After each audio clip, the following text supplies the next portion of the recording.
Tasmai Sri Gurave Namaha. My dear Srila Prabhupada, every morning in all the temples, the devotees chant during your Guru Puja. Your fame is spread all over the world.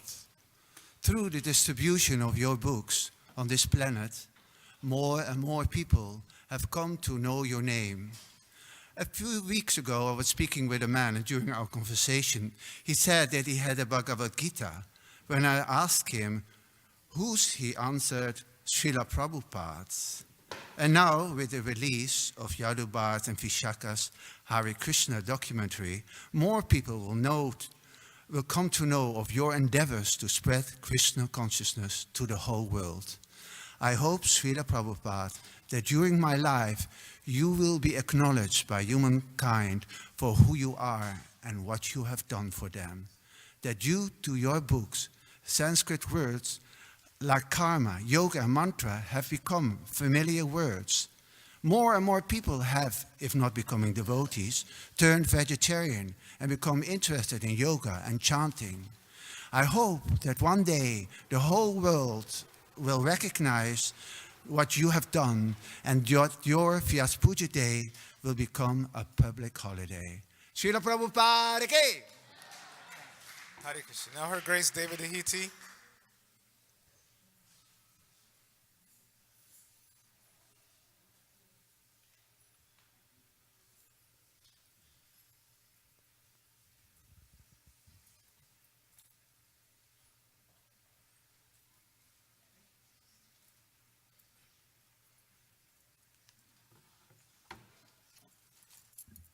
Hare Krishna.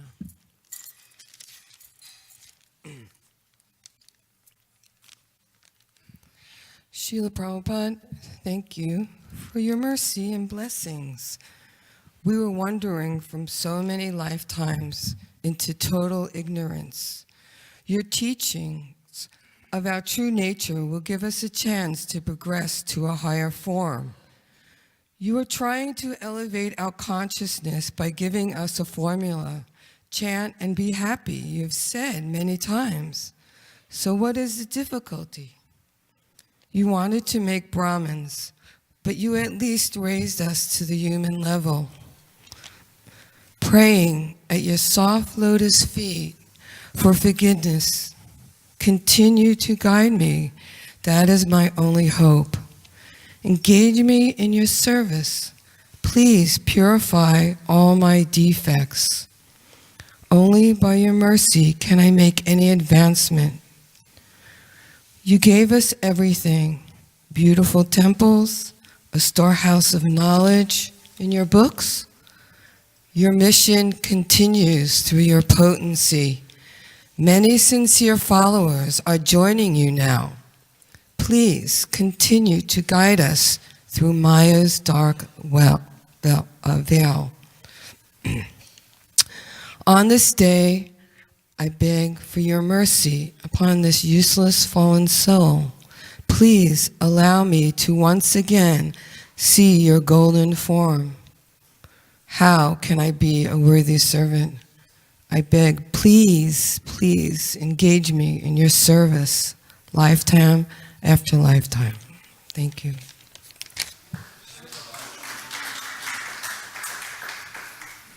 Hare Krishna. Now His Grace Ruta Karma Prabhu.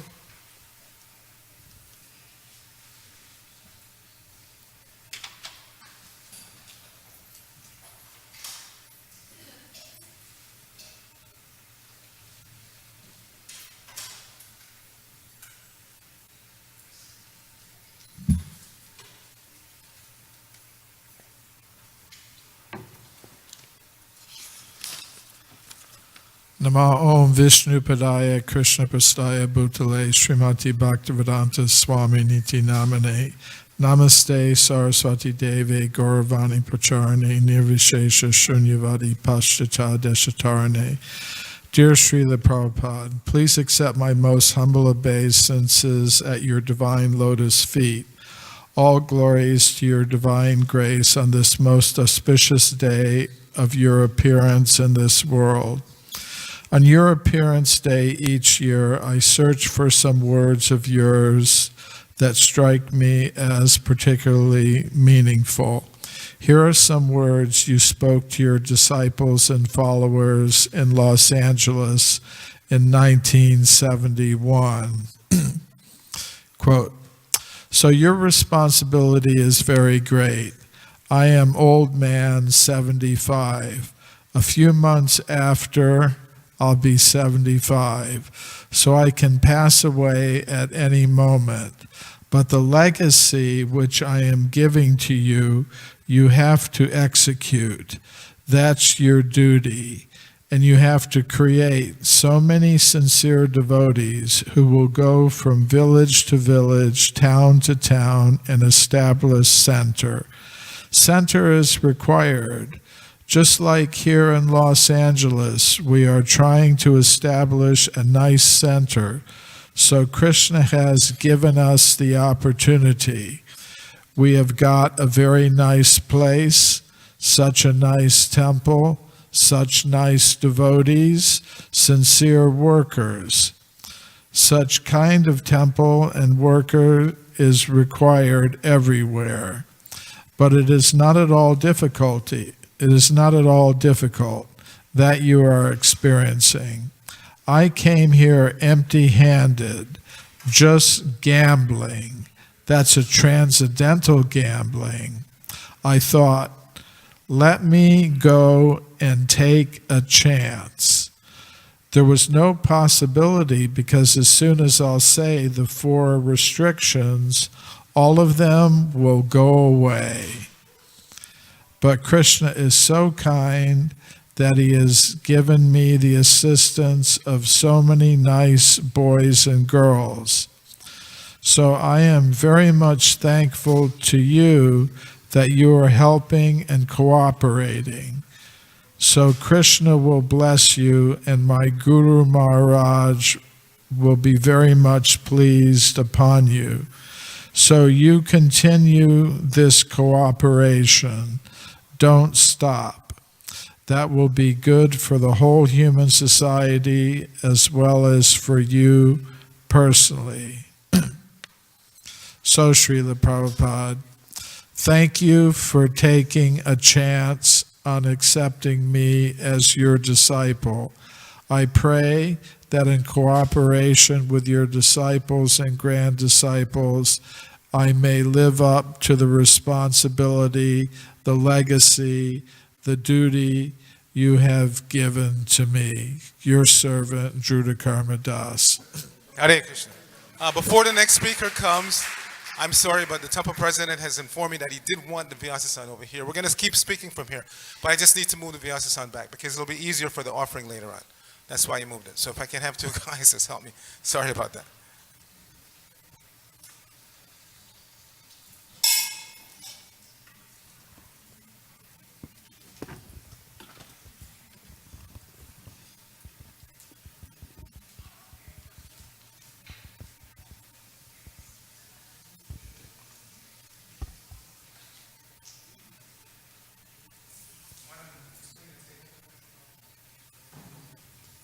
Okay, Divya, thank you.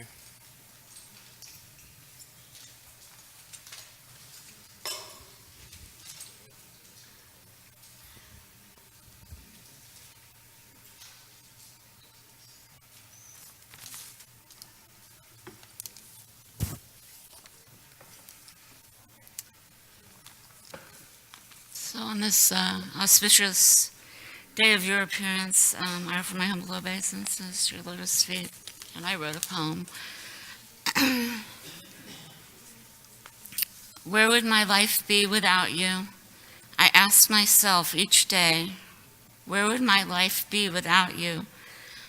I can only wonder and pray. You gave my life a purpose, took me out of the driver's seat, instructed me to refrain from intoxication, gambling, sex, and meat. For that I am so grateful every single day. For that I am so grateful, and I just want to say, Jai Srila Prabhupada, Jai Jagat Guru.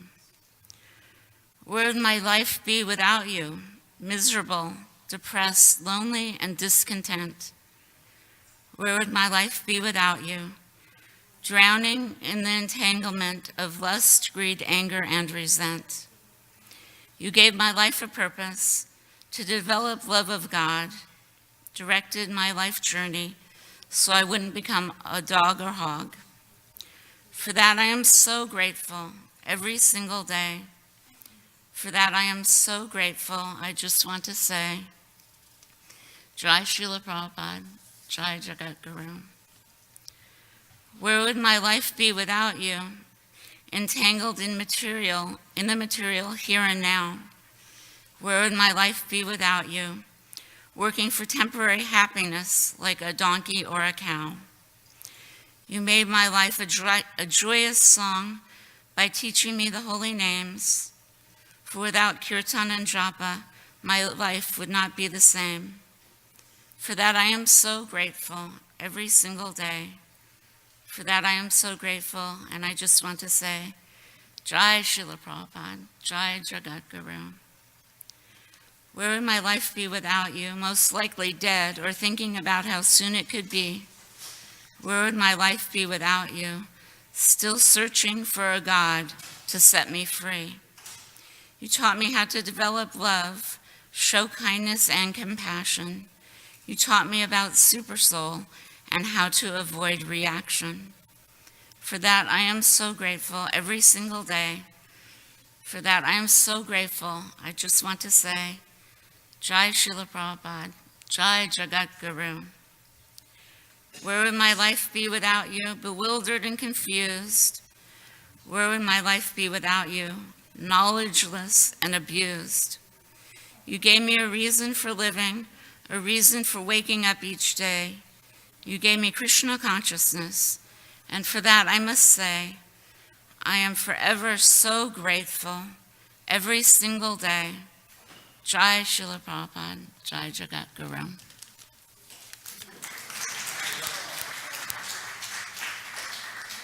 Now His Grace Madan Mohan.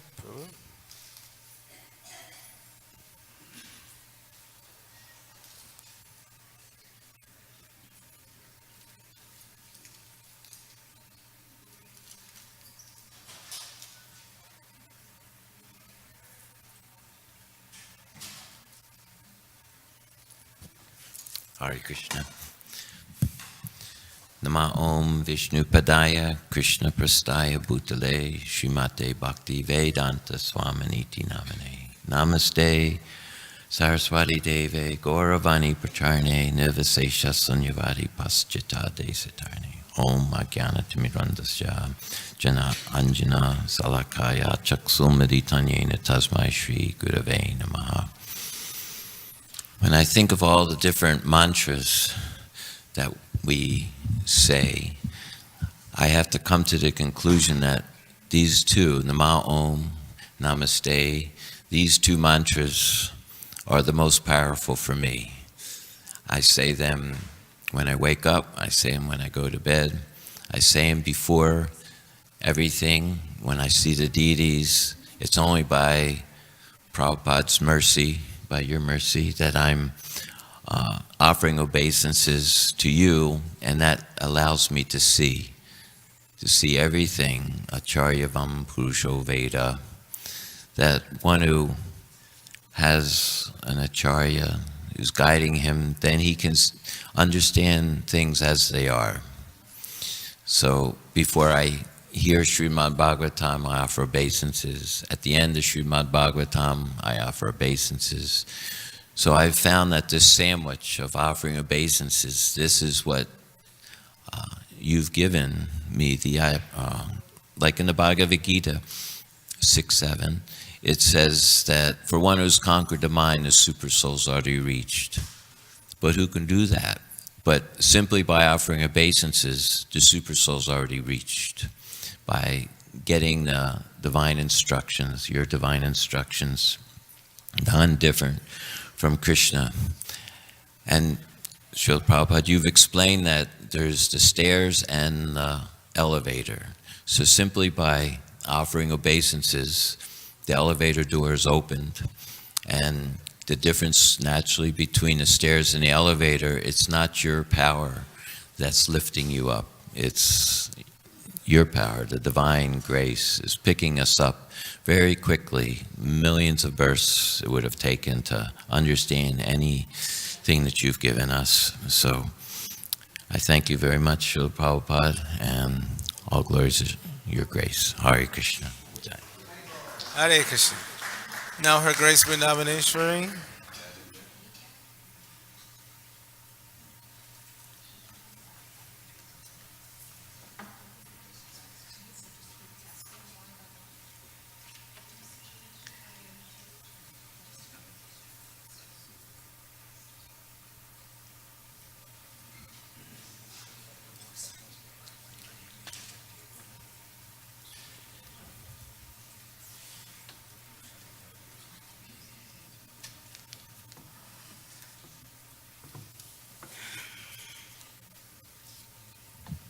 Excuse me, you forgot your guitar.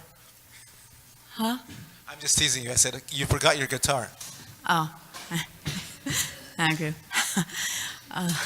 Jai Srila Prabhupada. Namo Vishnu Padaya Krishna Pastimes Srimati Bhaktivedanta Swami Namane. Namaste Saraswati Deve Gauravani Pacharne. Nirvishesa Sunvari Paskachade Satarne. Om Agjana Tamranyasya Jana Salakaya Chaksur Umritam Jaina Tasmai Shri Gurave Namaha.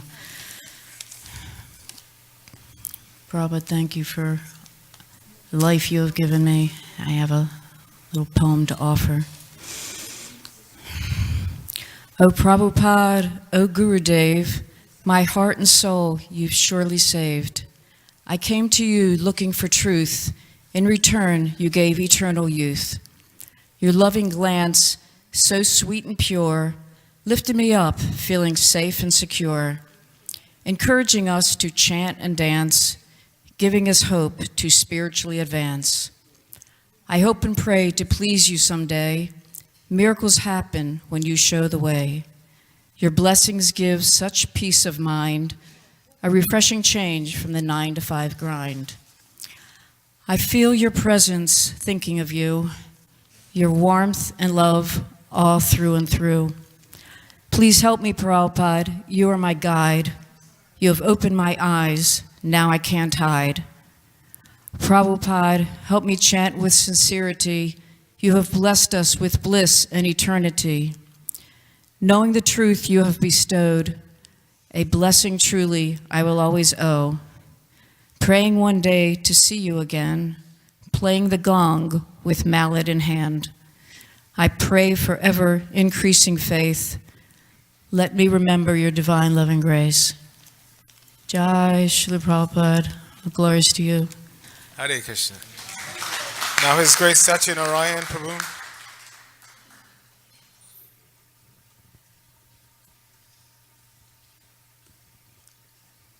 And by the way, this is not just for Srila Prabhupada's disciples, so all of the grand disciples can please be ready to say something if called upon. Thank you.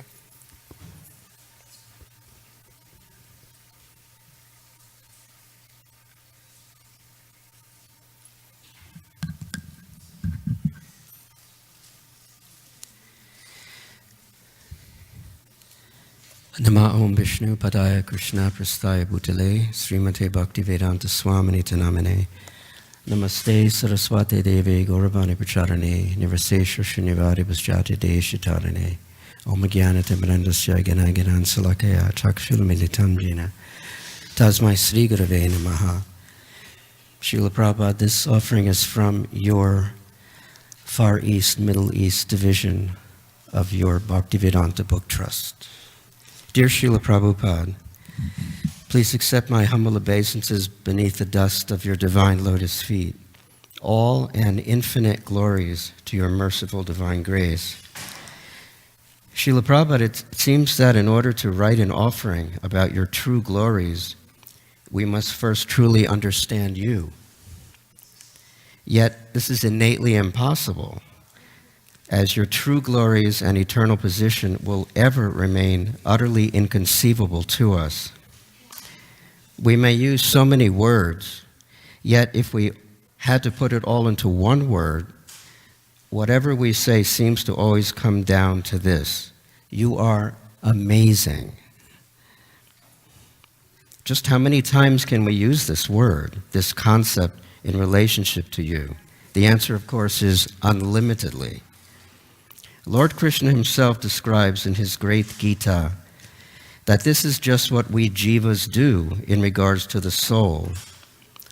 Some of us see the soul as amazing, some describe him as amazing, some hear of him as amazing, while others, even after hearing of him, cannot understand him at all. But here, the Lord is referring to, if we can say this, normal or ordinary jiva souls. If this is so, then how could this possibly be describing you, Srila Prabhupada? You are that most special soul of all, a Shaktivesh avatar of the Lord, a Paramahamsa pure, unalloyed devotee, the true acharya of the three worlds, who was sent directly by the Lord himself to deliver the rest of us ordinary souls suffering throughout the material world. And therefore, Srila Prabhupada, how infinitely more than just amazing are you. But so like toddlers, we will continue to try to express our so very limited understanding of your glories. And of course, this attempt will forever fall infinitely short of the reality of your divine position.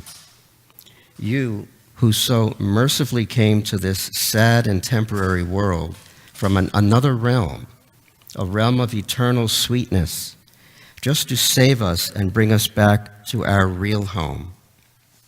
You, who when you finally appeared before us in those magical years, 1966 to 77, so overwhelmed us with the inconceivable spiritual power of your vapu, your causeless love for us, that it forever changed our lives in an instant. You who then delivered us your transcendental vani to set us on the correct course for the rest of our lives.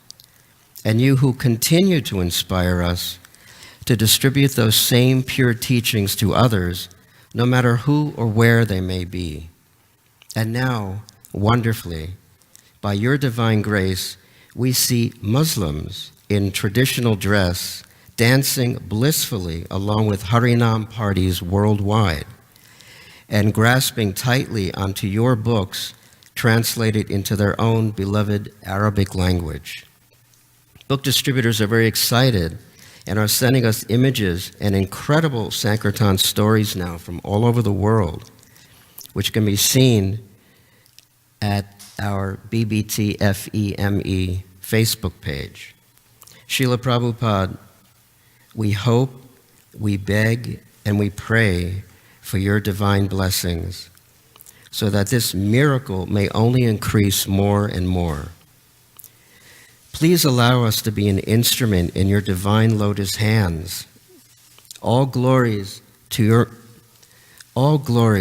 your most amazing, amazing, amazing divine grace, and to your causeless mercy for saving all of us, along with the entire planet and beyond.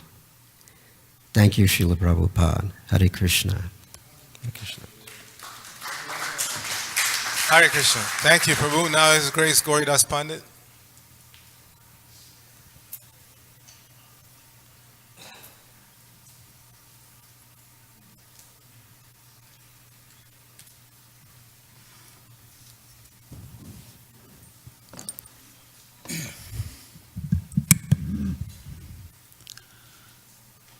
Srila Prabhupada is the most important person who ever came out of India and to the whole world, the most important person to come to America. Out of all the famous people that have come to America, Srila Prabhupada is the most important and most... I first saw Srila Prabhupada at the 1974 Rath Yatra in San Francisco. And we were waiting for Prabhupada to arrive at the Rath Yatra, and it was very cloudy. We thought it was going to rain. And then when Prabhupada finally arrived and sat on Lady Subhadra's cart, the clouds opened up and shined a spotlight of light right on Prabhupada. I was just a new devotee. I'd only been in the temple like 4 or 5 times in Seattle. And I drove down to Rath Yatra because all the devotees were saying, Prabhupada's coming. They were so excited that I wonder, well, what are they excited about? So I decided to go down, and I got to help Jayananda for 10 days, help prepare the carts. And then when Prabhupada, at that Rath Yatra, there's that famous picture in the long white sweater with the red roses, and he has his arms in the air, and he said, if America becomes more Krishna conscious, the whole world will follow and become like Vaikuntha.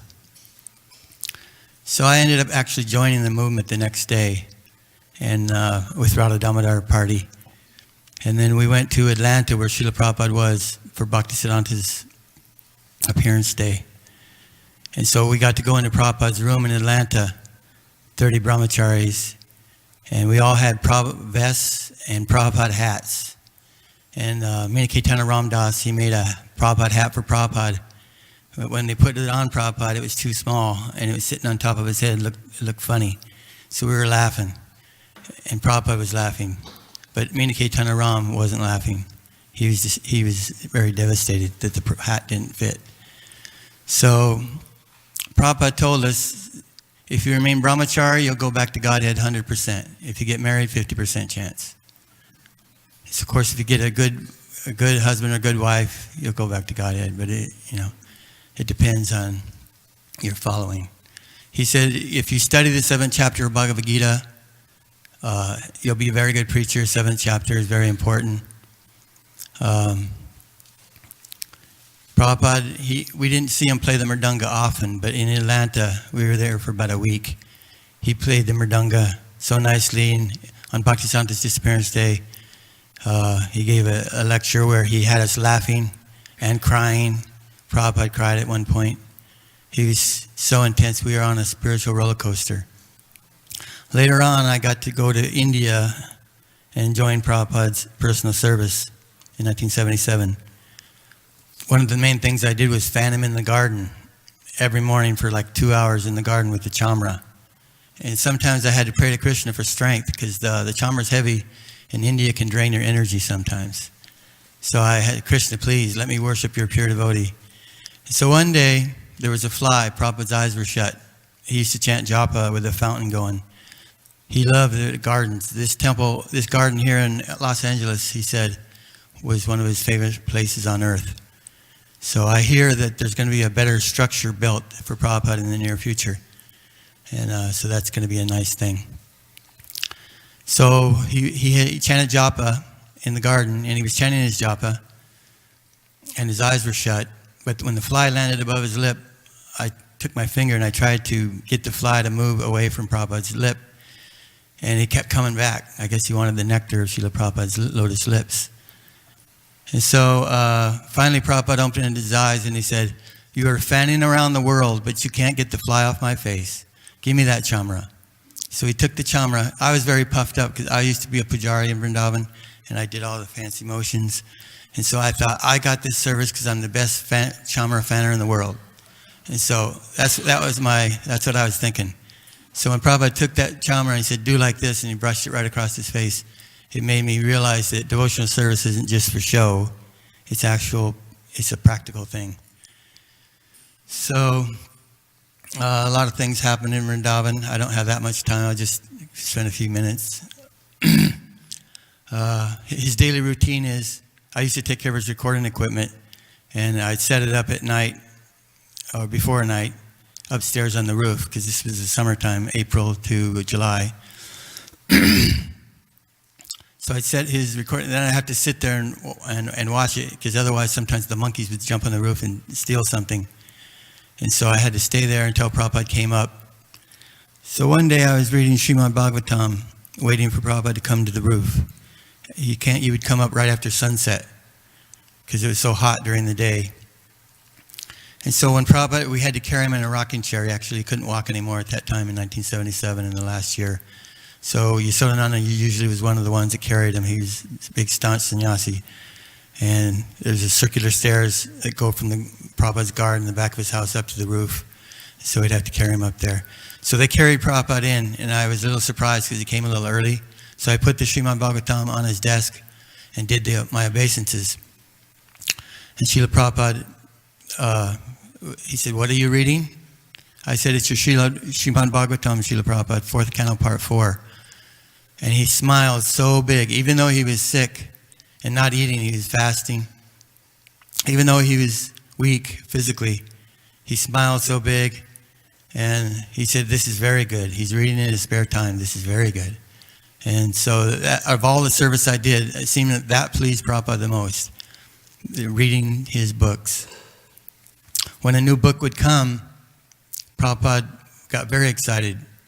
And even though sometimes he was laying on his bed in the dark room, he would say, prop me up, turn up the lights, give me my glasses. And he would look at from cover to cover, every picture, and he would just marvel. You can see some of the pictures of Prabhupada so happy with his books. And so he would translate, he would have darshan with the devotees on the roof for about an hour or so, and then at around 10 o'clock he'd start translating the books, and he would translate till like 2 in the morning. I had a room with the Sanskrit scholar Pradumna in the guest house overlooking Prabhupada's roof. So one night there was a big storm. Sorry about that. So that means I've got about 3 minutes left. So one night I heard of this storm. It was raining outside. So I looked outside and Prabhupada was pushing his buzzer. Like I said, he couldn't walk anymore. And we used to have 24-hour guards, and somebody didn't show up for their guardship. And so Prabhupada was pushing his button, getting rained on his roof. He was sitting. We used to set up a bed, and he'd sit on the bed, and his desk would be in front of the bed. And so I ran downstairs and woke up Tamal and a couple of other devotees, and we got up. 4 of us carried the bed from the open roof to the covered part. And I thought Prabhupada was going to be so mad that his servant didn't show up. But he just was singing Jai Radha Madhava. He was just transcendental. I've got some stories on the internet, all these memories. One's called Transcendental to the Rain. And he just, he was soaking wet. He just kept chanting Jai Radha Madhava. He was always Krishna conscious no matter what. So he would translate until about 4 in the morning. Then he'd sleep for about 2 hours. Then he'd get up and take a shower and come down in the garden from like about 7 to 9. And during that time in the garden, I would fan him with the chamra or dew. One day, I noticed a little bush in the corner of the garden with 4 little white flowers on it. So I thought, well, I'll put these on his pillow. So I picked those flowers, put them on his pillow. And when he sat down, he immediately noticed the flowers, and he picked them, put them in his left hand. And as he chanted japa, he held those flowers, and he kept smelling them. Then the next morning, after he sat down, I started to do my chamra, and he put his hand out. And he didn't say anything, he just put his hand out. So I thought, he wants more of those flowers, but I picked them all yesterday. But he didn't put his hand down, so I thought, I better go take a look. So I went over there, and that little bush had 8 flowers in one day, the next day. And every day, that little bush kept putting out all these flowers. That's just magic. That's Krishna wanted his appear to. And he said, simply by smelling this particular type of flower, it was like a pakaki, I think, that it regulates your life airs. Even smelling a flower, Prabhupada had a purpose. He never did anything for sense gratification. So then, a lot of things happened in the garden, but I'm running out of time. So then I'll just tell the routine and then I'll be done. So then he would go he had different routines during the years. But at that time, in the summer of 1977, he'd go down and sit in front of the deities from 9 o'clock till about 10:30. He'd take the darshan of the deities, and he'd sit under the tamal tree. And he liked it when the Gurukul boys chanted. And Sachinandan also was a very sweet chanter. And so they would chant, and sometimes we'd have readings. And then he would go into back to his room and have a mid-morning massage. I got to do that a few times when the other masseuses were sick. Satyajanya got sick, so I got to, and I couldn't believe how smooth, Prabhupada, golden, no wrinkles on his legs, golden. I got to rub mustard seed oil on his legs and sandalwood oil on his head. At first, when I went in the room, he was laying on his back. Upinder was there with a cloth over his eyes. And as soon as I sat down, he told me to start massaging his legs with mustard seed oil. So as soon as I started, I felt a little nervous. But Prabhupada lifted up his cloth on his face to see who was doing it. And when he saw it was me, he put the cloth back down, so I said, oh, it must be okay, so I felt better. He knew my heart. So I'll just tell two more of the most popular in my remembrances. One time, Srila Damodar came. Prabhupada was sitting in his garden, and Srila Damodar came, and he started telling about the preaching program in Bombay he just was doing. And Prabhupada, even though he's been fasting for weeks, he got so excited, he sat up straight, and he started pointing in the air. He was just skin and bones, but he still had strength. And skin was flapping on his bones. And he said, actually, I appeared in this world for two reasons. To defeat these rascal scientists and establish Krishna as the Supreme Personality of Godhead. And you are doing this. I'm very pleased. So before Prabhupada came, nobody knew, not so many knew that Krishna was the Supreme Personality of Godhead. Some thought Vishnu was the Supreme because first he appeared as Vishnu in Kamsa's prison. Some think Shiva is the Supreme. There's so many.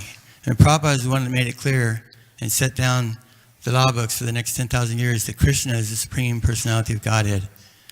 And he talked a lot about defeating the rascal scientists. He especially on morning walks, he talked a lot about these rascal scientists. There are good scientists, and there are rascal scientists. And just like today's class, I was listening to it on the webcam while I was doing my Govardhan Puja. And Prabhupada was saying that there's so many rascal cheating. So he always wanted us to avoid that. In Rishikesh, in Bombay, Prabhupada was told by Mahadev Kartikeya, who Maharaj knows very well. He's got so much nectar coming up, way more than me. He's got an ocean of nectar about Prabhupada.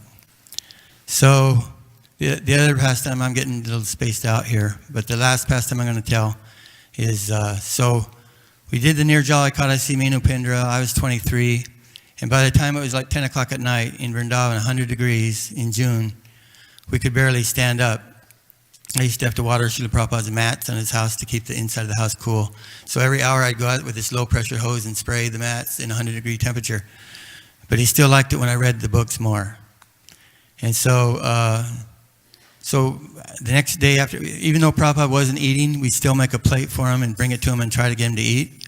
So Pinder brought, after that Nirjala Ekadasi, the next day, he brought Prabhupada the plate, and Prabhupada,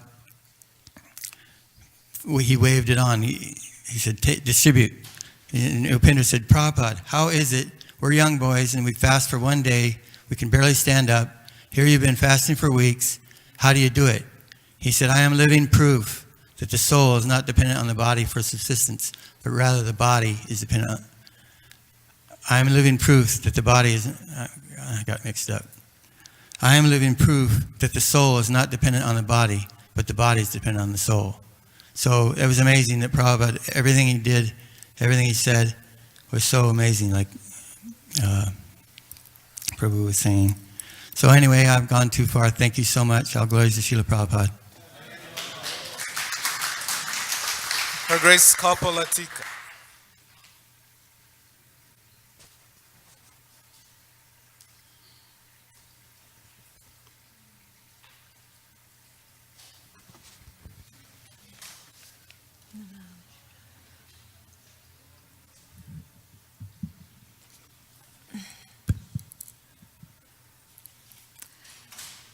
A poem for Srila Prabhupada.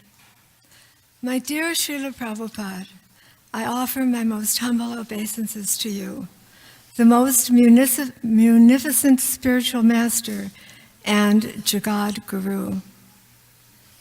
At the age of 70, you left your Vrindavan home to spread Krishna consciousness in the West all alone, except for Krishna, who you always were seeing, loving and serving him with all of your being. We were lost, bewildered, sad, and muchi. You gave us a life of bhakti and taught us to be suchi. From Yavanas and Malechas, Brahmanas you made, and at Krishna's lotus feet our heads you laid. As Lord Chaitanya's emissary and never done before, you freely gave the Mahamantra, and personalism you restored. Our Mayavadi voidism you came to destroy. You instead gave us service to a dancing blue boy. You wrote the most profoundly spiritual books at such a rate that the BBT press struggled mightily to keep up the pace. Many scientists and philosophers you defeated, although sometimes the discussion could get quite heated. Fools and rascals, cats and dogs, camels and asses, and even hogs. You used strong words to cut through their illusion and lovingly bring them to a bhakti conclusion. You gave us festivals and temples and deities so sweet. And one can't forget to mention prasadam to eat.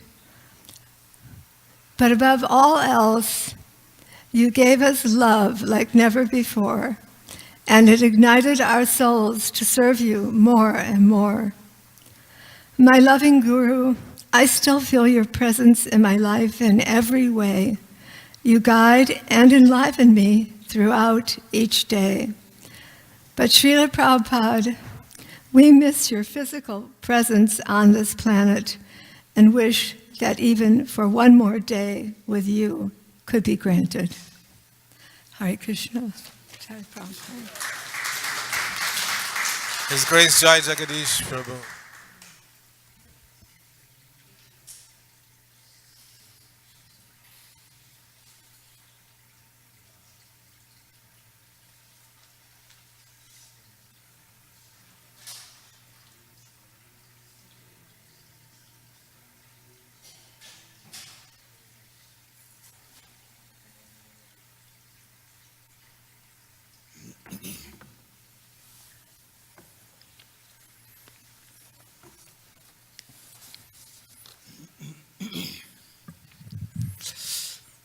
I offer my loving obeisances unto my divine, eternal, spiritual master, Om Vishnupad Paramahansa Pari Brajaka-acharya, Srila A.C. Bhakti Vedanta Swami Prabhupada, on this the 121st anniversary of his divine appearance on this earth.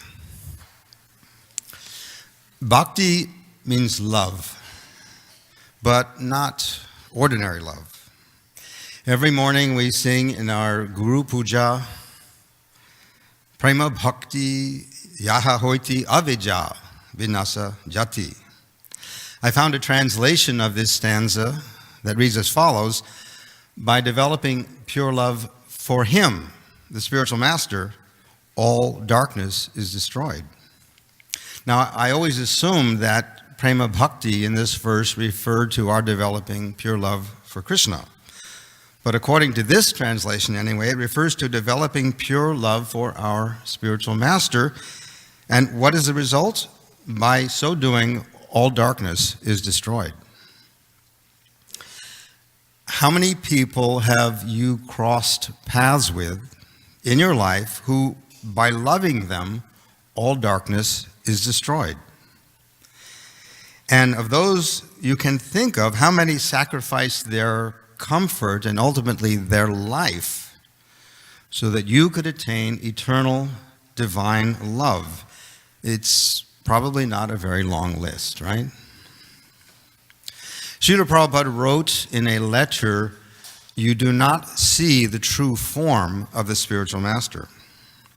I can only speculate on Srila Prabhupada's true form, but perhaps one reason it is said that the Mahabhagavat, so-called material body, is actually spiritual is because it's a pure vehicle for divine love.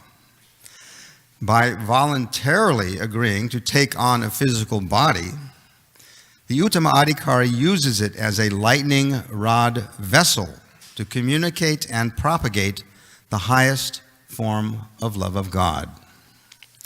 In fact, I read that the Mahabhagavat's body is actually spiritual because nothing made of the 5 gross elements, earth, water, fire, air, and sky, could contain the force and power of pure Krishna prema, any more than our material bodies could capture the potency of the sun.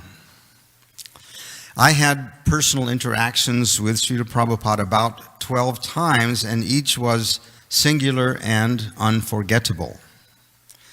But for those of you who regret not having such personal contact, let me say that I have developed more appreciation for Srila Prabhupada in the last, say, 3.5 years than I did during all the time he was physically present or even after his departure. As we develop our love for Srila Prabhupada, our darkness is gradually destroyed. This in turn allows us to love him even more.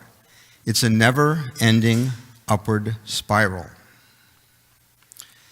Srila Prabhupada is a singularly powerful transcendental person. In his eternal form, he's ever playing with Krishna in Krishna's abode. And yet, the same kind soul voluntarily agreed to descend to this reformatory during a very challenging time in the Yuga cycle. And through his transcendental body, apparently made of material elements, he defied history by spreading Krishna consciousness among the outliers, the outcasts, and then took it back to the home office called India for further expansion. In my sojourn in ISKCON, regrettably, I've gotten it wrong from time to time. Once, as a fairly new brahmachari in Paris in 1972, I was allured by a beautiful, mystical, tall couple from Laguna Beach who stayed in the Paris temple for some time and preached against our sugar-laden diet and our frenetic lifestyle in favor of a more sattvic existence. They were, I eventually learned, impersonalists in the guise of bhaktas. Under our brand new GBC, Bhagavan, the entire Paris temple traveled in multiple vans to the south of France to distribute Prabhupada's books. While in Marseille, another American brahmachari and I came under the sway of this couple, and we split off from the devotees. The couple convinced us to seek passage with them to North Africa to preach Krishna consciousness there. In my elementary French, invoking the love of Lord Jesus Christ, I persuaded the owner of a miserable, noisy, dirty, little, some kind of a boat to transport us for free from Marseille to North Africa. He agreed, but once the boat arrived, I'm guessing it was Algeria, since that's in a direct line from Marseille, we realized that without friends or funds, we were helpless. Or to put it another way, even though we were a third of Prabhupada's age, when he arrived in the US, we didn't have 1/30,000,000th of his spiritual potency. The wife of the couple pleaded illness, and we never even disembarked, eventually returning to Marseille on the same little vessel. At that point, I realized I was wasting my time with this couple, and I told them so.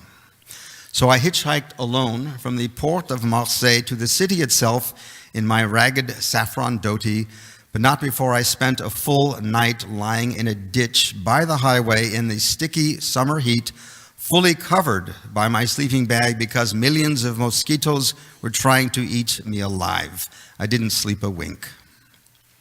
Once I got to the center of Marseille, I slept in a park and sold sticks of incense to keep body and soul together. Bhagavan and the devotees had returned to the Paris temple by this time, so I swallowed my pride, called him collect, apologized for my presumption, and asked him to please send me a train ticket back to Paris. He did, eventually, but not after I spent quite a few more nights in the park and days chanting and selling incense here and there.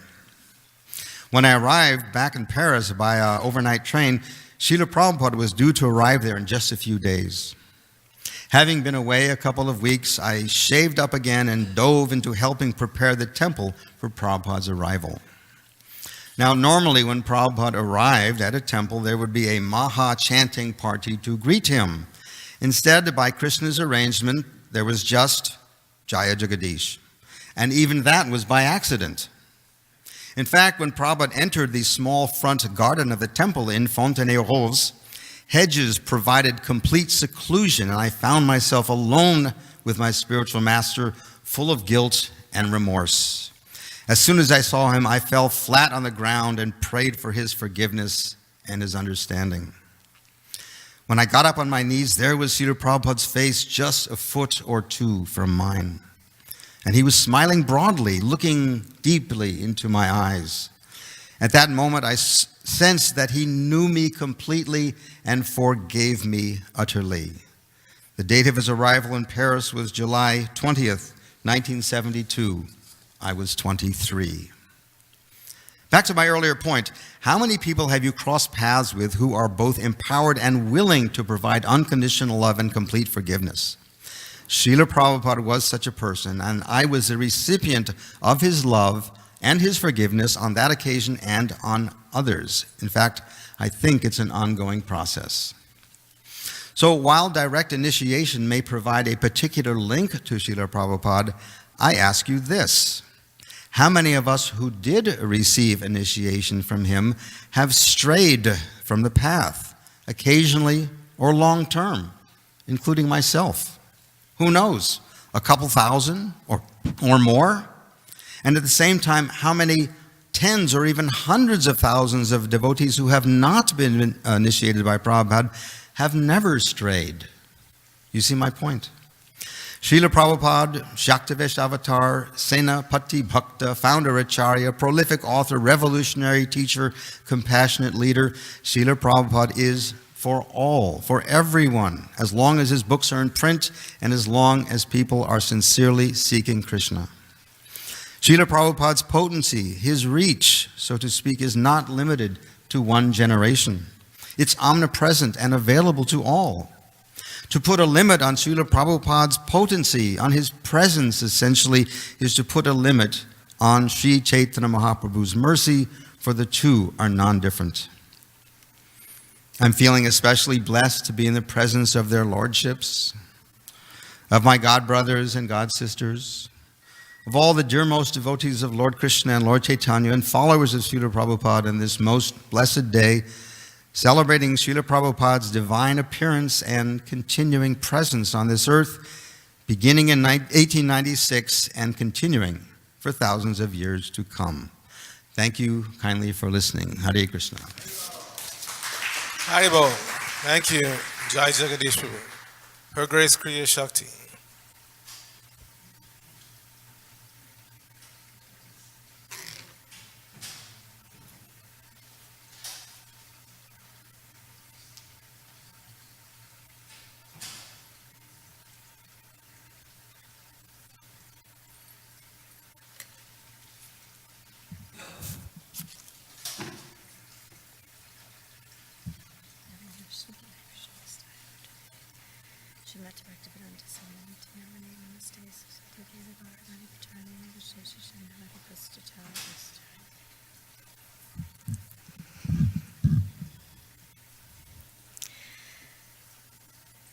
This is a offering of a story of my first night of surrender that I had moved into the temple at the Radha Krishna Temple, Valencia Street, San Francisco.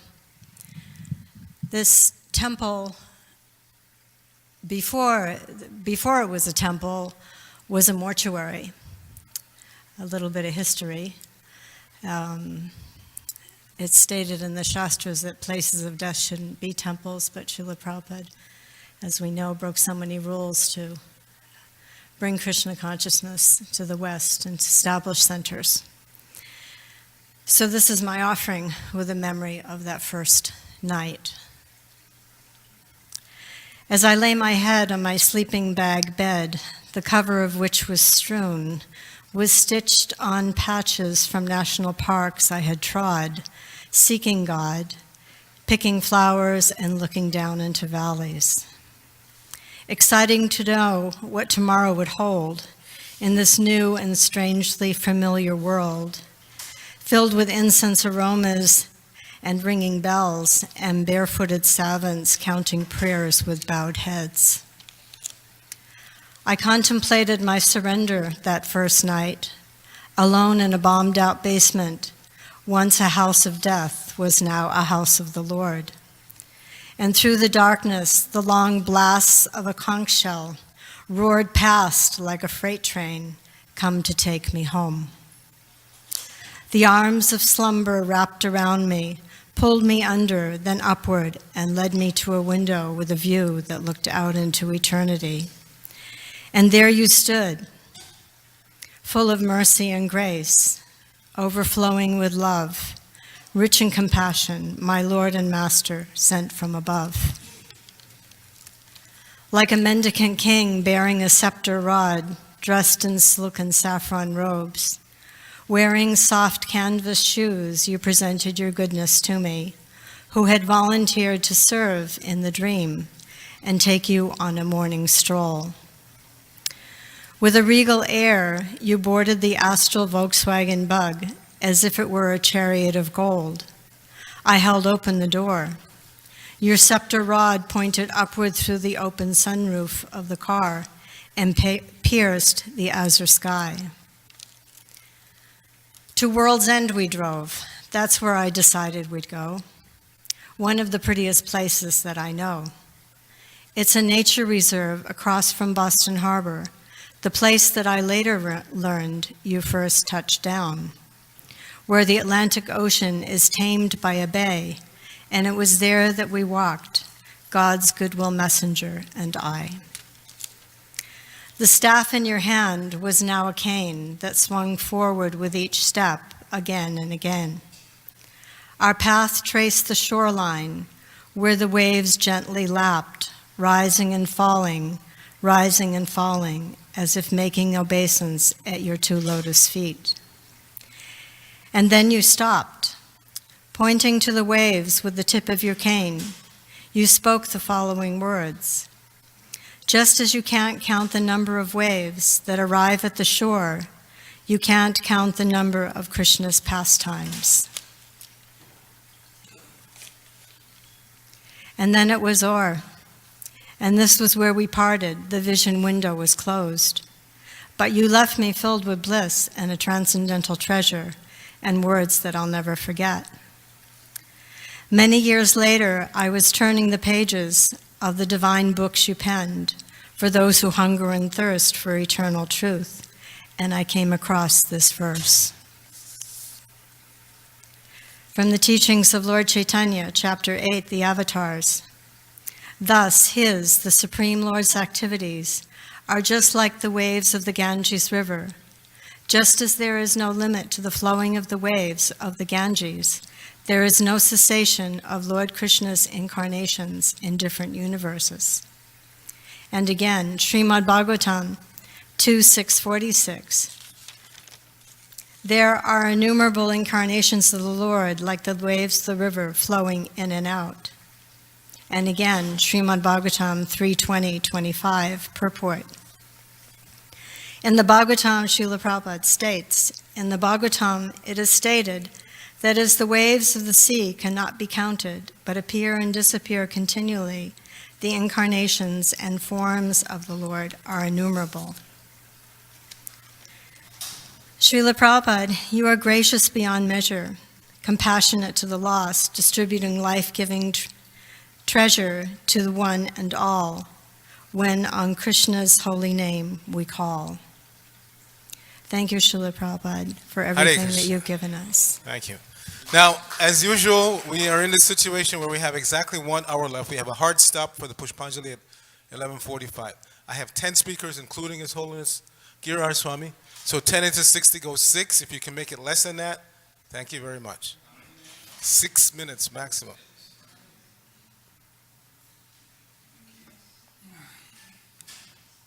All right, Prabhupada, Krishna, take control, vertical, horizontal, and focus. Highball.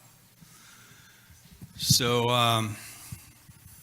most of you know I used to take photographs for the BBT, and I joined at ISKCON Press before there was a BBT, and I was very fortunate to associate with all those nice devotees who were pioneers. And as far as remembrances of Prabhupada, I don't usually tell the full story with me, but there was one point where this girl had come to the New York temple, and she was going to do a story on the devotees, and she really liked the kirtan when she went out on Sankirtan, and she had a crush on Parikit, who could sing like an angel, right? And he was a very handsome fellow.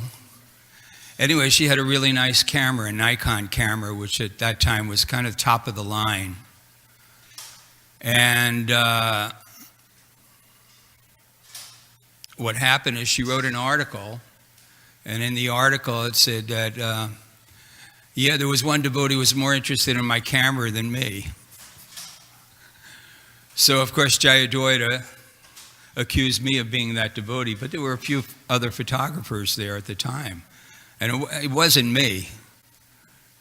Cameras I didn't lust over. Other things I lusted over, but not cameras. Anyway,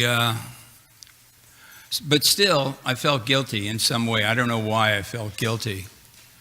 And maybe I didn't ingratiate her enough. I don't know what it was. But we were in London, and we were coming back from either Hyde Park or St. James Park. And I said, Prabhupada, sometimes I preach nicely and sometimes I don't. If the person's sincere, will they still come to Krishna? It's kind of an obvious question and answer, you know. And he said yes. And then he continued on, and he said, and he gave the simile about the pool of water, that, you know, when the senses become agitated, the mud comes up and the clarity of intelligence becomes covered by the mud. And that's why we make mistakes. And so I thought, okay, that's a really good answer. That's even going deeper. And then all of a sudden, he starts going deeper. And he said, there's two kinds of cities. He said, sometimes someone follows all the rules and regulations of devotional service with the aim of pleasing Krishna. And by the mercy of Krishna, he may become perfect. And then he said, sometimes someone is not able to follow all the rules and regulations of devotional service, but he has an overwhelming desire to perform some great service for Krishna. And by the mercy of Krishna, he may also become perfect. And he gave the example of Clive of India. Anybody who knows Indian history, Clive went to India with the British East India Company. They were the first ones there. It was only in the 1850s that the Crown officially took over India, but it was run by a business corporation. The first multinational was the British East India Company. And he came there as a ship's cabin boy, and he was very influential in gathering parts of India under the control of the British East India Company, and hence the Crown, because one of the big investors in the British East India Company was the Crown. And so for that, he was rewarded by being knighted. So he gave that as the example of someone who performed some great service and is recognized for that great service. So this is my personal story. So at the time I was following very strictly. I was a strict brahmachari for about 7 or 8 years. All of a sudden the lust came back on a mega basis, and then I was not able to follow. And then Prabhupada's passing was a great tragedy for a lot of devotees. We had problems adjusting to the new management. And so I never understood why Prabhupada gave me that information at that time, because I was following strictly. And then later on, after all the frustration with the politics, Mamata gave me this wonderful remembrances of thing that Prabhupada was speaking to Ramaswara. And Ramaswara said, you know, the movies that ISKCON makes are not always accepted as anything more than propaganda films. Not all of them, but some of them, I guess. And then he suggested we needed a film that we can show in university levels. And Prabhupada was excited about it. And he said, yeah, a film showing the Indians doing the 9 processes of bhakti. So Mamata gave me that years ago, and it always stuck with me. And I thought, well, I can't always deal with the politics of ISKCON, but here I can do something that Prabhupada wanted. It was independent of politics. And I've done it. I've created a 6-hour series on the Vaishnav culture in India, 2 hours on Vishnu, 1 on Ram, 3 hours on Krishna. So Prabhupada knew on some level. And that was one of the miracles of Prabhupada. It wasn't mechanical, but there was an element of being able to see into another person's soul and know what they were capable of, and knowing their level of devotion, and sometimes giving them the toughest assignments because he could see that they had some level of devotion. I'm getting the finger. So anyway, so if you can't follow strictly, there's always an opportunity to serve. Nobody can stop you from serving, and that's the bottom line. And what can I say? We're here to love Krishna, and we're here to love Prabhupada. And when I asked Prabhupada if he was present in his pictures, he said, if you think of me, then I'm there. So I'll end there. Hardball. Hare Krishna Chakri Prabhu. And remember, reset the countdown, please. We have a timer going, so. Hare Krishna.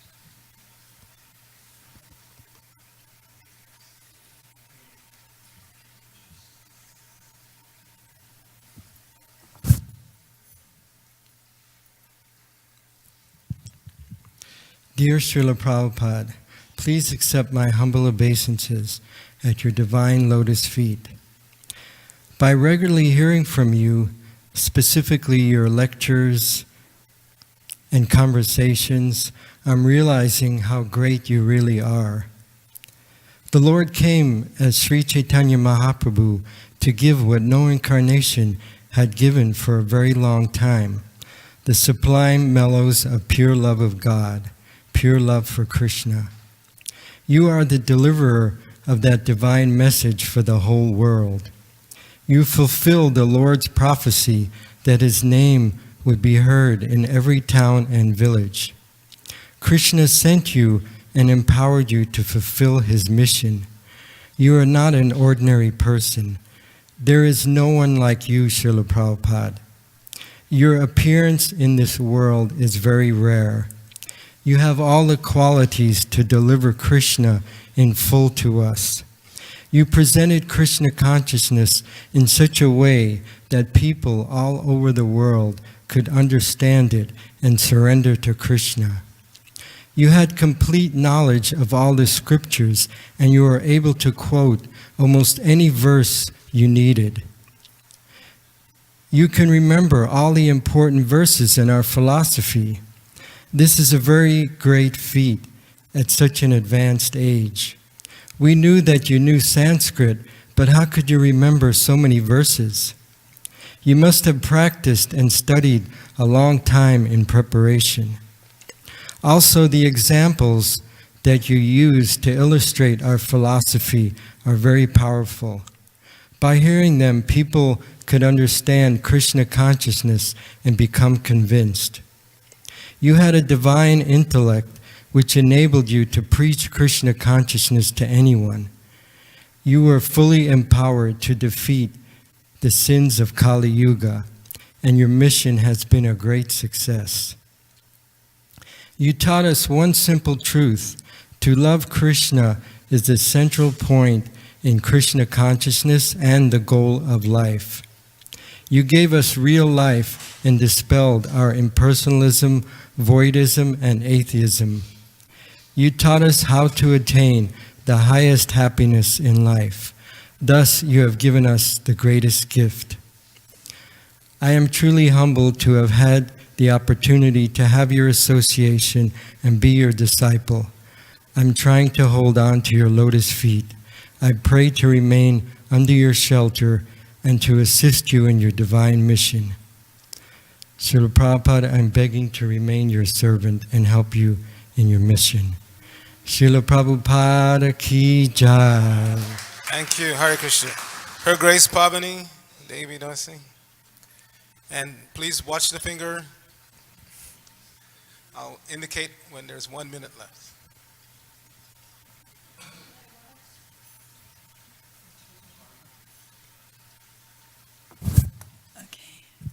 Hare Krishna.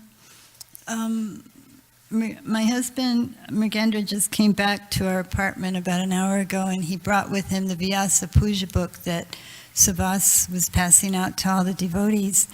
And I was leafing through it, and I saw Sandamani's poem, and it was so beautiful, and I thought, gosh, let me try that. So this is my first attempt, inspired by Sandamani's love and devotion to Srila Prabhupada. Dear Srila Prabhupada, my desire please grant that you will eternally empower my husband and me to serve your mission to Lord Chaitanya, and also that one day, without offense, I, my japa, will chant. Dear Srila Prabhupada, my desire please grant to serve you eternally as Krishna's pure devotee, or even as a tiny, insignificant ant. Dear Srila Prabhupada, my desire please grant that Mrigendra and I will join Krishna's traveling road show eternally, or go back to Godhead, or stay on this planet as long as we can serve you with love and devotion. As long as we can serve with love and devotion in your spiritual camp. Thank you, Srila Prabhupada. His Grace Mahamuni.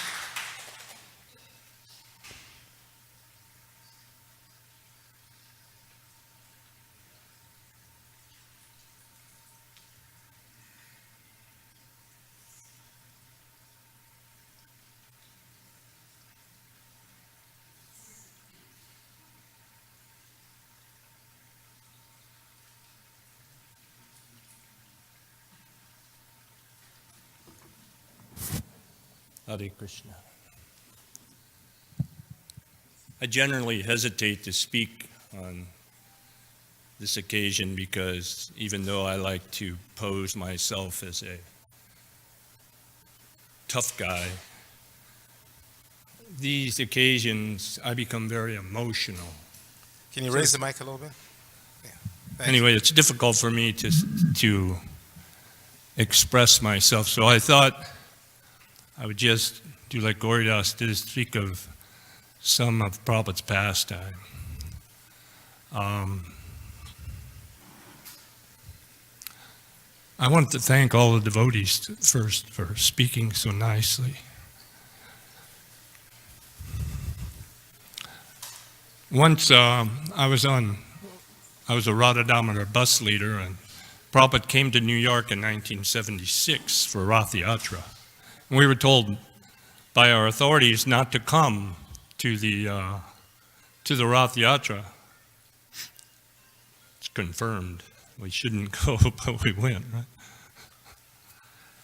Anyway, each day I would take my bus and 5 vans. We had 25 devotees on my brahmacharis on my bus, and we would move toward New York. And I'd call every day and say, "Can we come?" And they go, No, please, Prabhupada, more, you just distribute books. So the day before Rath Yatra, we were in Philadelphia, just on the edge of racing into New York City. And they called again, and we called again, and they said, "No, don't come." So I heard 2 brahmacharis discussing a pastime from the Chaitanya Charitamrita, which was just out briefly. And they were talking about how Chaitanya Mahaprabhu told Lord Nityananda not to come to Puri for Rath Yatra, and that he should stay in Bengal and preach. And I heard these brahmacharis. I said, "What's that story?" And they told again. I said, "Well, if it's good enough for Lord Nityananda, it's good enough for me." So the next morning we raced to New York City. Early in the morning we left. And it's about a 5-hour drive, maybe 6, but we made it shorter than that. And we parked the bus right in front of the 55th Street temple door, and 5 vans were lined up.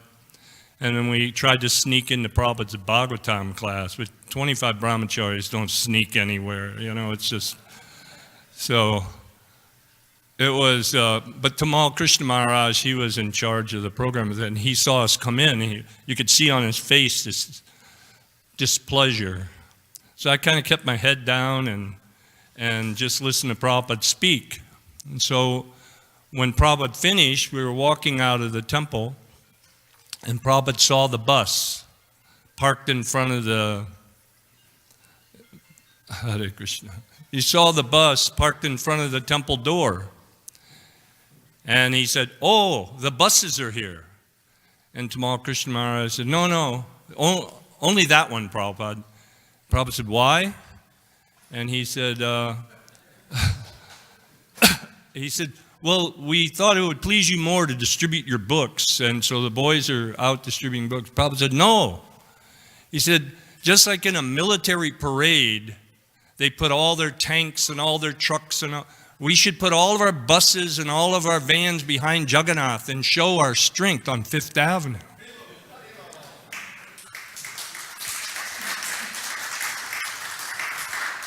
So I was thinking, hey, I'm vindicated. I looked at Tamal and smiled, but he wasn't smiling. So the next morning, Prabhupada, they had prepared a car to take Prabhupada to Gita Nagari farm. And Prabhupada said, no, I don't want the car. I want to go on the bus. So my bus was there. Again, vindicated, I felt. I like to think that way. And so we put a very nice asana on the bus and with some bolsters. And when Prabhupada was sitting down, you know how when you sit down sometime you let out air, you go, ah. Well, Prabhupada let out that air and he said, the fulfillment of a long cherished dream. He said, I always wanted to travel on the bus or the bullock cart and preach. And he says, in India, I thought of the bullock cart going around. And again, I felt vindicated. I felt that for me, that was like the peak of my Krishna consciousness. That I satisfied Prabhupada by showing up, and his long cherished dream was fulfilled. Anyway, Prabhupada, we had Mangal Artik, and Prabhupada led with the harmonium, and Prabhupada sang, 1 minute.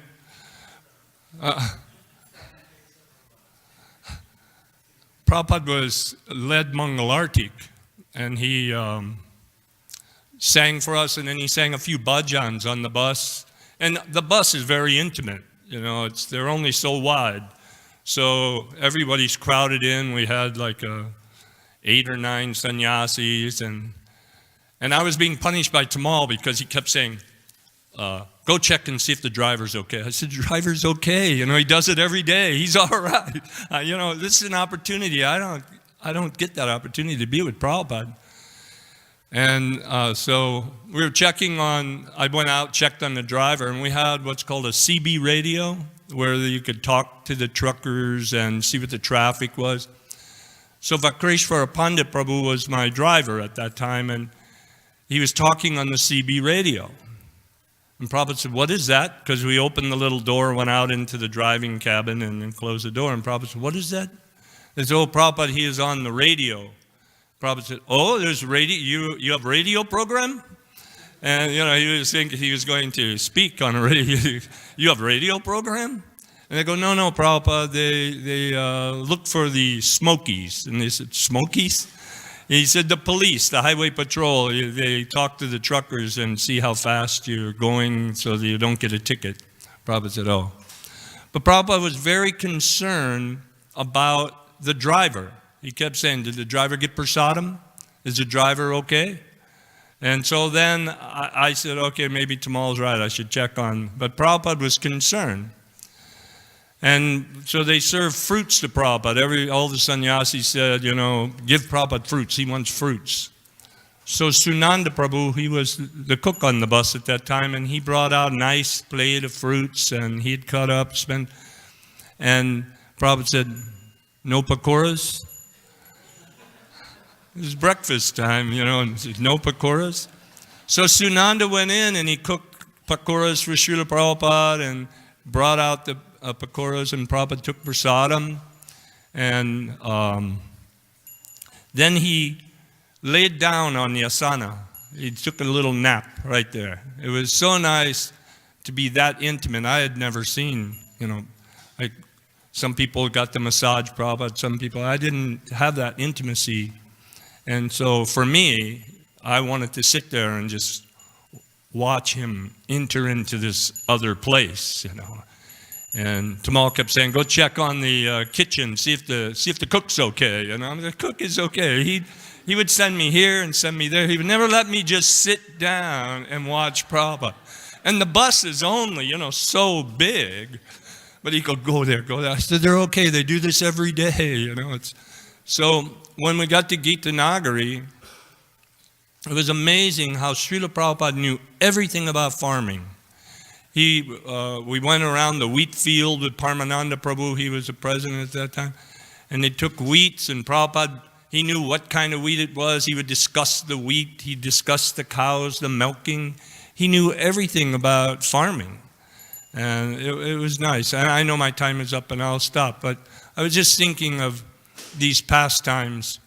For me, it's easier than... Anyway. Thank you very much. Srila Prabhupada ki jai. Haribol, thank you, Prabhu. So now we're going to ask His Holiness Giriraj Maharaj to speak, and of course the clock doesn't run when Maharaj is speaking. If there's any time left after Maharaj, then we'll invite Mrgendra Prabhu to speak. So let's have Maharaj sit down. Hare Krishna.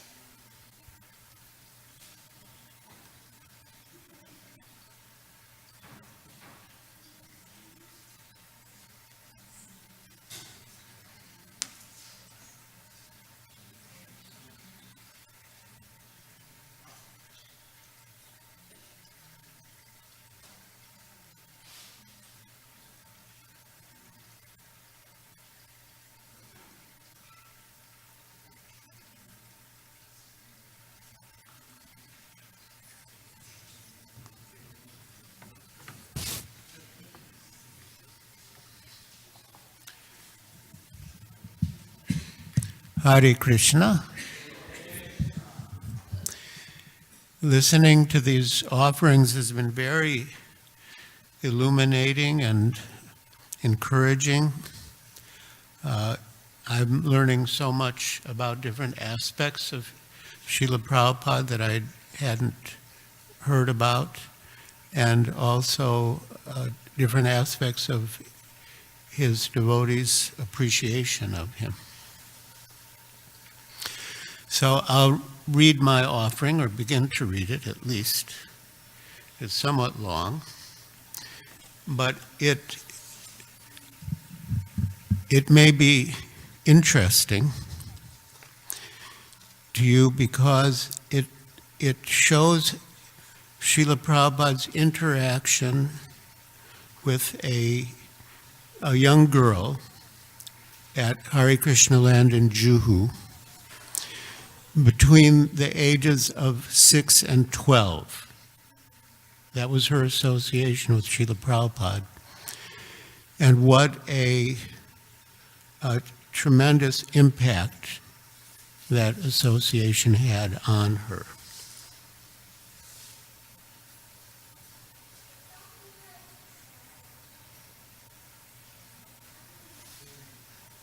Hare Krishna Maharaj, sorry to interrupt, but they need a little more space to make the offering around Prabhupada. Oh, sure. So if we can move like about 3 feet this way. Thank you. Right here. Okay, thank you. You sure that's enough? Yeah.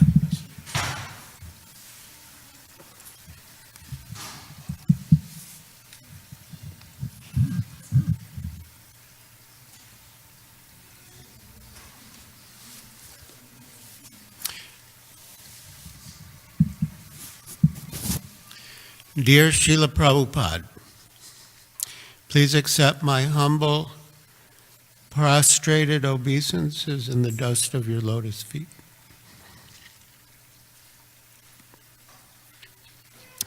All glories to your divine grace, to your powerful love, mercy, and Krishna consciousness.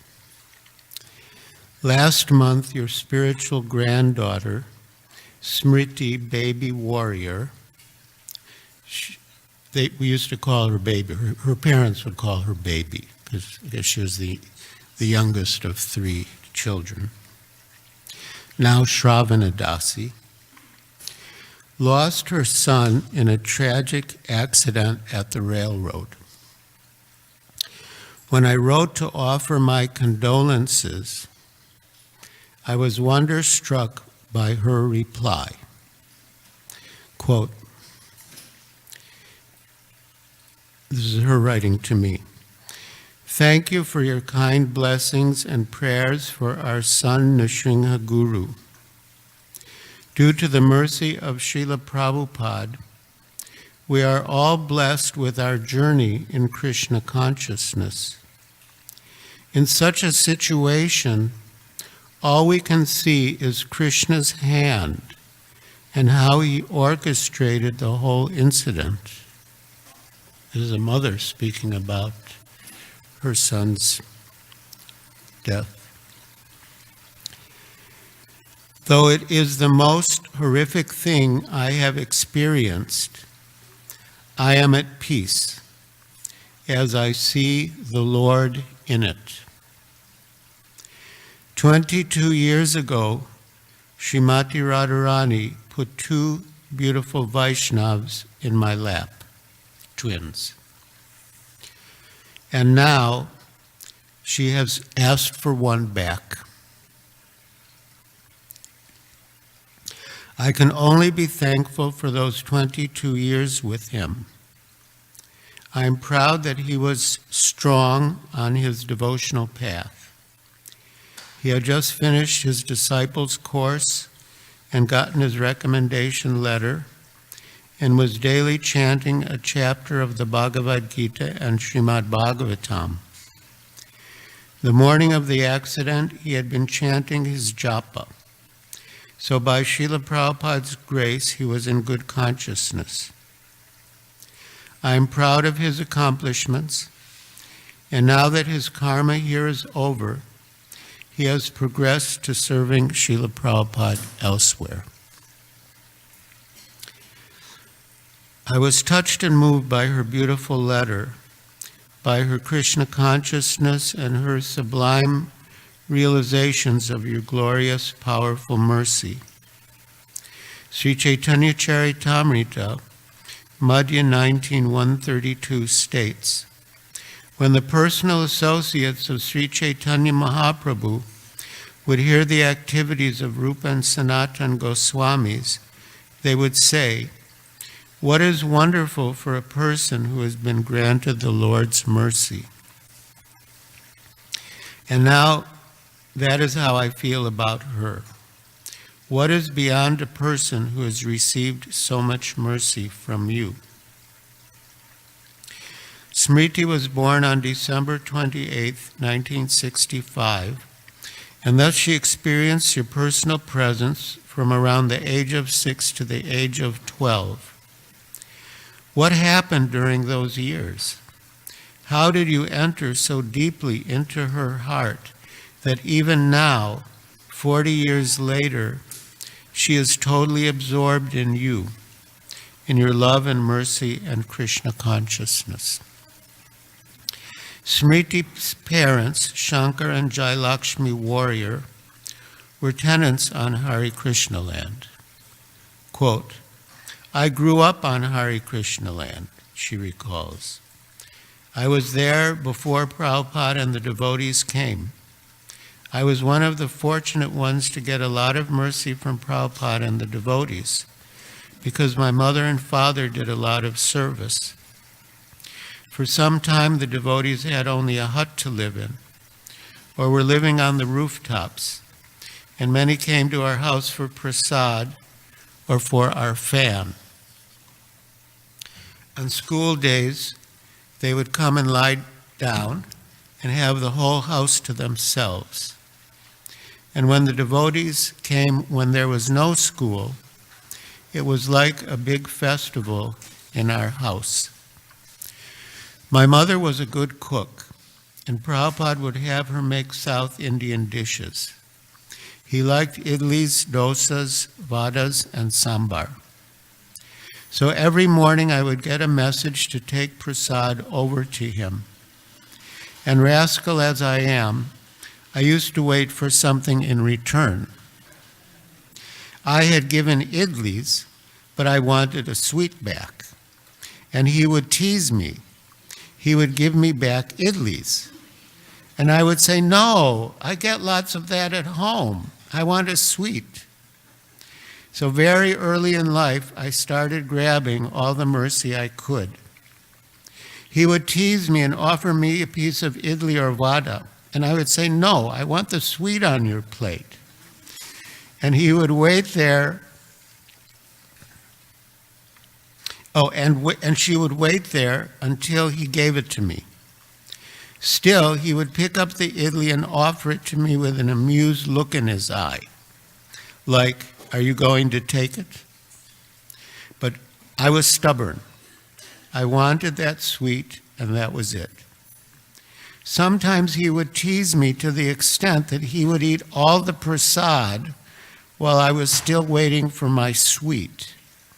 I would wait 20 minutes or more and never leave without it. And he would begin to put the last sweet in his mouth, and only then would he hand it to me and let me go. And he would laugh. Every evening, my mother would make a garland for him for the lecture, and I used to feel embarrassed because the devotees would come with beautiful, thick garlands. They would buy flowers and make these beautiful garlands, and I would offer him this thin little thing that my mom had made with fragrant champak or mogra flowers from the garden.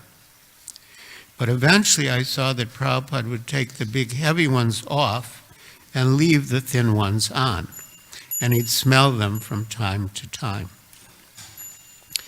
There were times when his servants weren't around, and I would get to pick up his shoes and help him slip his feet into them.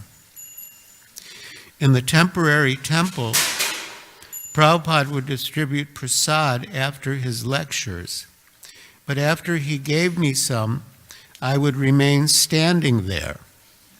He would say, go away, but I would still stand there with my hands out wanting more. My dad would go for Mangal Arti and evening Arti and definitely for Prabhupada's evening lecture. I used to tag along, but only for the sweet. Sometimes I would have to sit through the whole program to get my sweet. But sometimes Prabhupada would tell a devotee, give her the sweet so she can go home and play. Malati Devi's daughter Saraswati and I used to play all day. And we would go give Prabhupada a lot of trouble.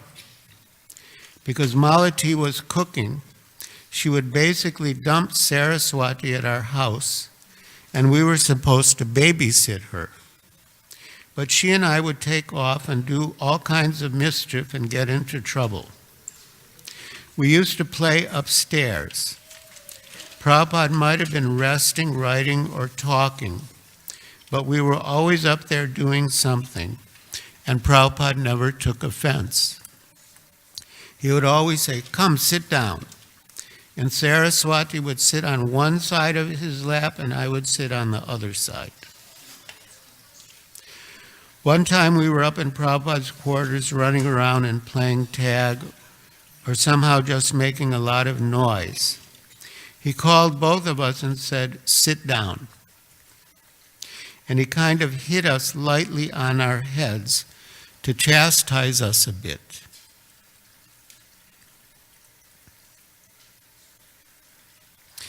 And said, to chastise a bit, and then he told us to go downstairs and stop disturbing him.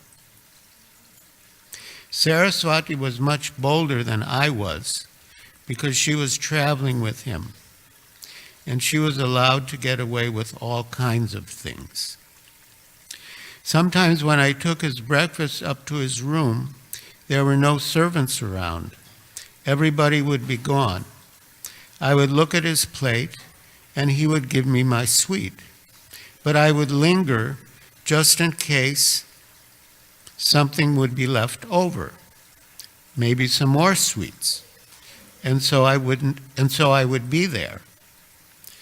Then if Prabhupada called for his servants and no one came, he'd say, "Get my shoes." I would get the opportunity to help him with his shoes, and he would pat me with his cane. I was 6 or 7 years old, a little rascal. Whenever Prabhupada came to Bombay, his arrival at the airport was a most beautiful time. Well before his arrival, the devotees would go to the airport and have a fantastic kirtan. It would be very loud and ecstatic, and he would be jumping up and down, and we would be jumping up and down, waiting for Prabhupada to come. I was so small I couldn't see Prabhupada when he walked in the terminal. I only knew he was there because all the devotees went down on the floor to offer obeisances, and I went down too. One Diwali, Mother Kanta was in the women's ashram above our flat, and we were outside setting off fireworks.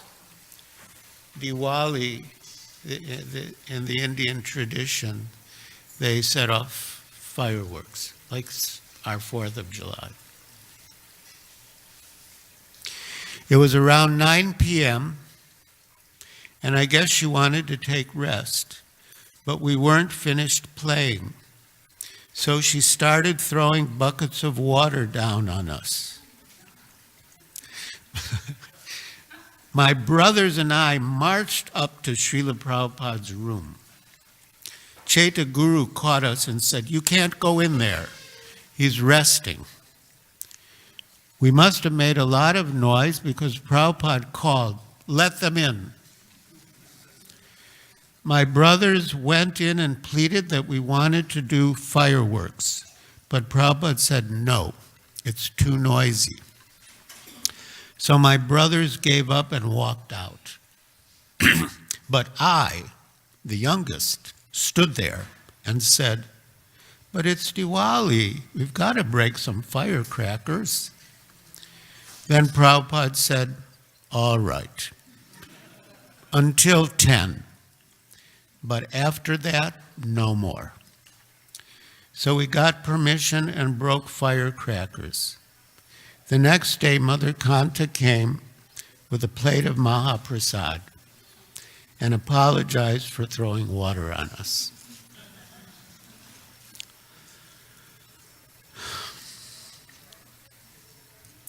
Being so close to Srila Prabhupada at Hare Krishna land, we got to associate with him in a different light. Sometimes in the afternoon, we children would go up to the terrace when Srila Prabhupada was giving darshan and give him garlands we had made and perform for him, doing some devotional dance. Our parents would dress us up, and my mom would put together some dance for us to perform. It was like a festival, and we were all very excited. But we were anxious too, because we wanted to please Srila Prabhupada. My father did a lot of service, and seeing him do all that also inspired me to be a devotee and take shelter of Prabhupada's lotus feet. Just a little interjection. Some children of devotee parents end up being very good devotees. And on several occasions when they've come to spend some time at my ashram in Santa Barbara, we asked them what it was about your upbringing that led you to become such a good devotee.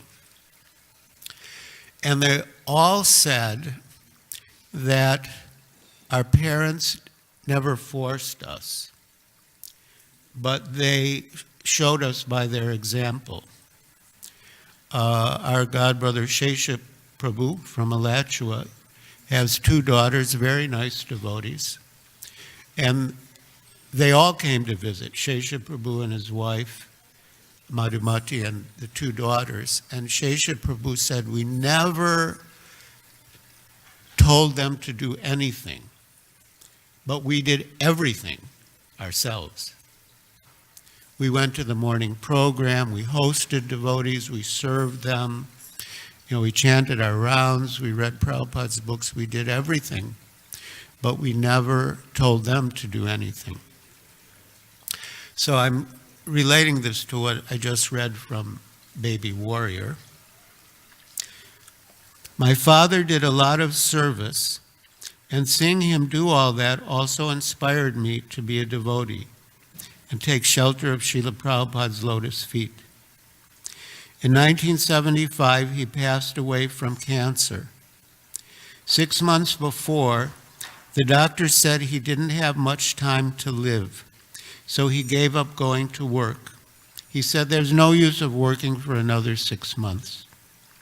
He just stayed home and chanted. During the last 4 months of his life, he chanted 64 rounds a day. He would wait every evening for Giriraj Prabhu to return from preaching. That was me, as a brahmachari. No matter how late it was, Giriraj never missed coming to see him. He would bring a garland from the deities and a plate of Mahaprasad, which the devotees must have kept for him, knowing he would be out late. Giriraj's generosity and inspiration made Daddy chant more rounds, so he could tell Giriraj how many he had chanted that day.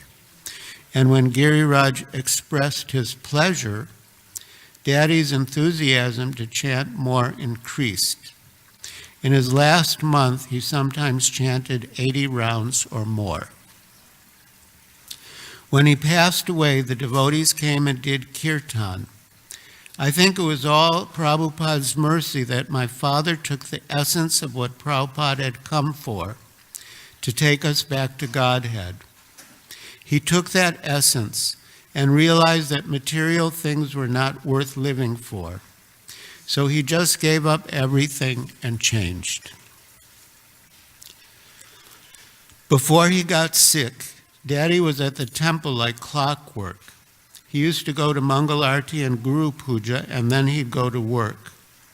And he would go for the evening Arti too. First we had pictures on our altar, and then Navayogendra Prabhu gave us Chaturbhuj Krishna. So we used to have artis, and every day the evening arti was my job. I was the pujari at home.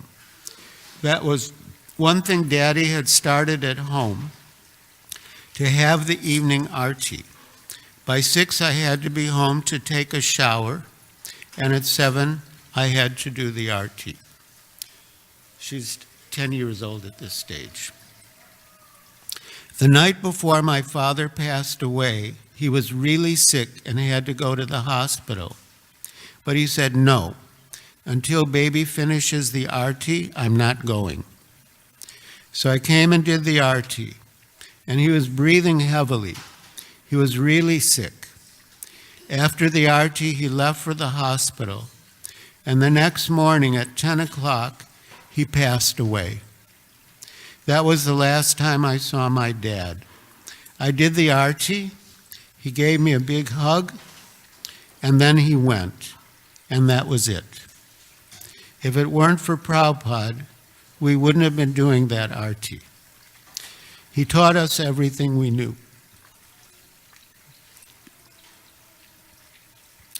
After my father passed away, Srila Prabhupada told my mother to surrender everything and join the temple, but she didn't do it.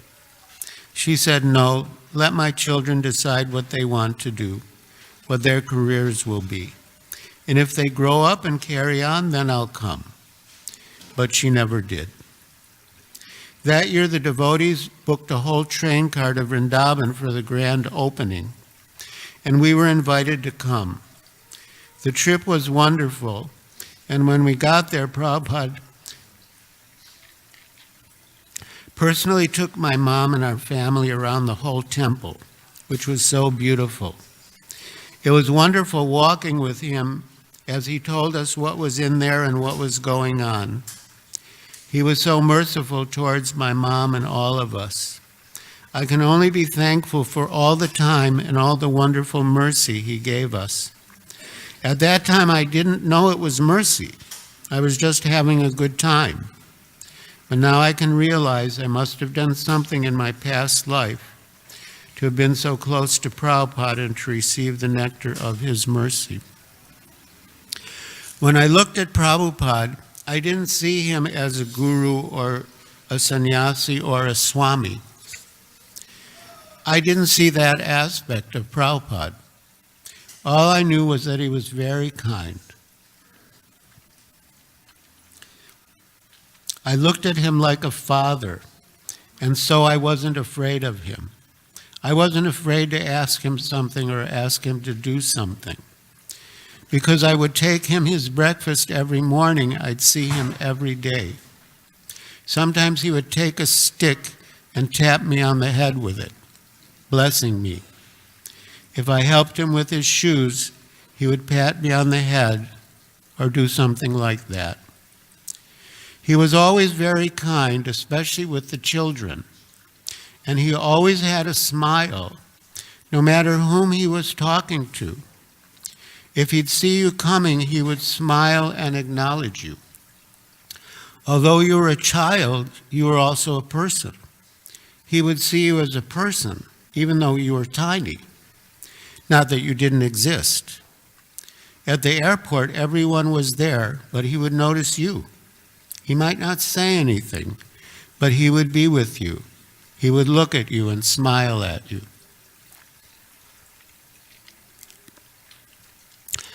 When Prabhupada came to Juhu, I would always spend time in his quarters. Sometimes he would tell me to go and get tamal, or he'd tell me, okay, do this, go do that.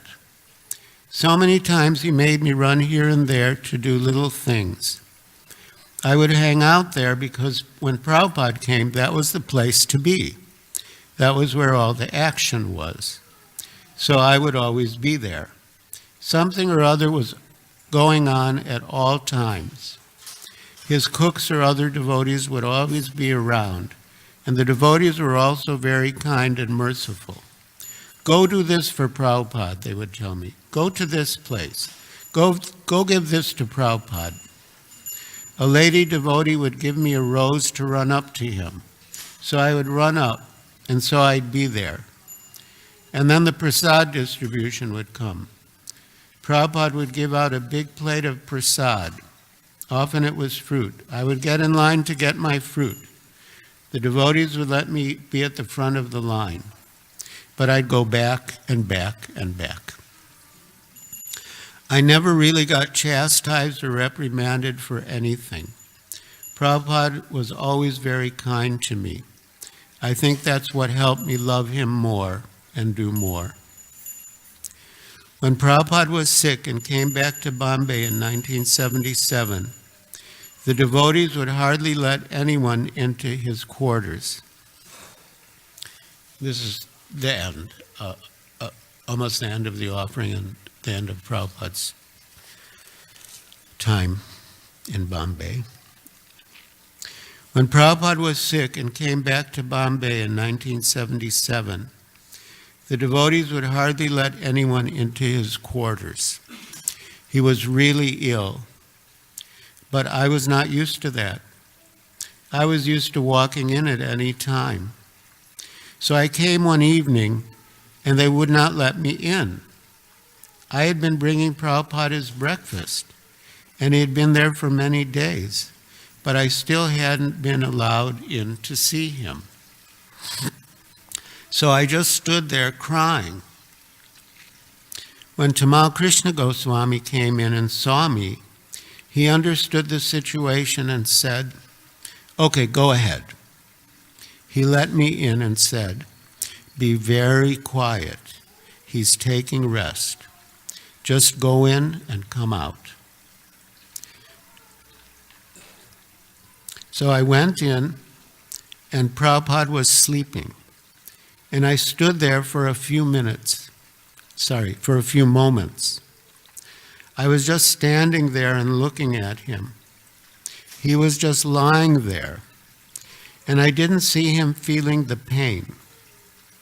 He had been saying that he was very sick and his stomach hurt, but I didn't see that. I saw him very calm and peaceful. So I grasped his feet and then ran. I don't know if I woke him up or not, but I just grabbed his feet and ran out. I just grabbed the mercy. And that was the last time I saw Prabhupada. Then I speak now. Srila Prabhupada, you entered a child's heart and took up residence there and never left. Even today you sit there, causing her to think, feel, act, and speak in many wonderful ways. Quote, "What is wonderful for a person who has been granted the Lord's mercy?" End quote. "And what is beyond a person who has received so much mercy from you? Your wonder-struck aspiring servant." Hare Krishna. Srila Prabhupada ki jai. So we often hear the philosophy, and it's the truth. Sarvopadi vinirmuktam tat paratvena nirmalam. Rishikena rishikesha sevanam bhaktir uchate. That one who is freed from all designations and engages his senses in the service of the master of the senses, he is engaged in devotional service. And Srila Prabhupada really had no designations. He had no false ego.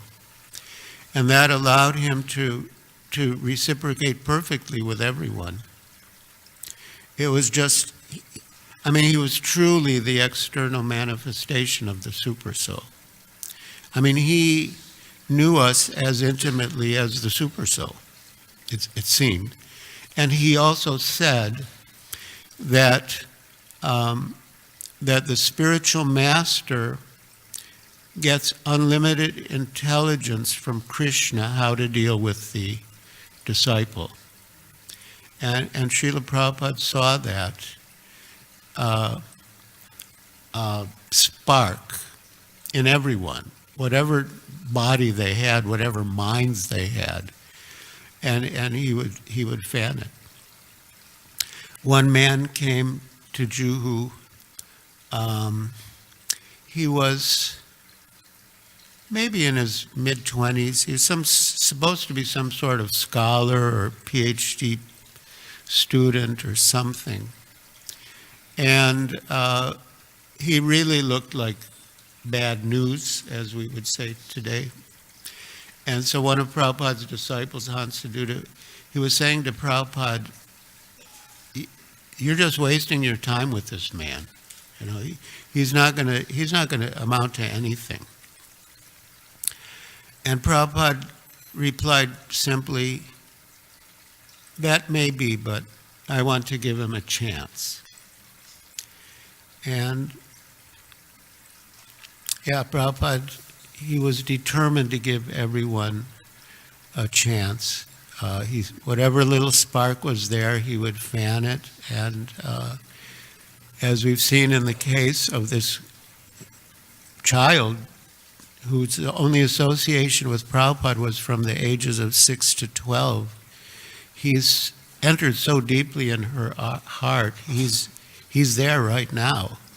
causing her to act and speak in these wonderful ways.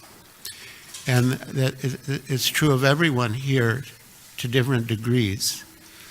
And there's no limit to Prabhupada's mercy, and I just pray to be able to accept more of it. There's really no limit to the mercy that he can give us, but yeah, we have to be open to it and empty ourselves of all the designations and whatnot, and just be empty.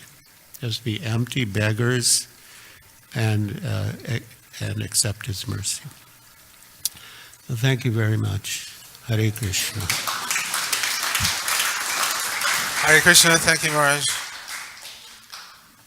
Magendra, if you can say what you have to say in 3 minutes, please do so, because exactly quarter of we have to start the Pushpanjali. Yes? Okay. All right, so we want to thank everybody. Now we're going to offer Pushpanjali to Srila Prabhupada. So all the ladies can stand here and all the men can stand over here. Whoever's in the Pujari room, please bring the flowers out at this point.